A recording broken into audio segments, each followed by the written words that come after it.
उतरली नाही का ये आला की म्हणतो मग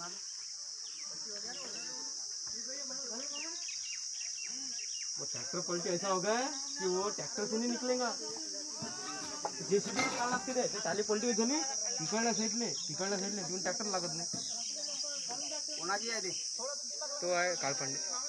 एक काम करा ट्रॅक्टर सगळे इकडे निकाल वीडियो निकाल अपना मेरा ट्रैक्टर पर से निकाल इथून काढतो आम्ही ट्रॅक्टर हो या पाण्यातून पाण्यातून तरी पण गड्डा एवढा करला फसत नाही खाली फसत नाही तो काही फसत नाही ट्रॅक्टर पाण्यात रे भाऊ तीन ट्रॅक्टर फसले तीन ट्रॅक्टर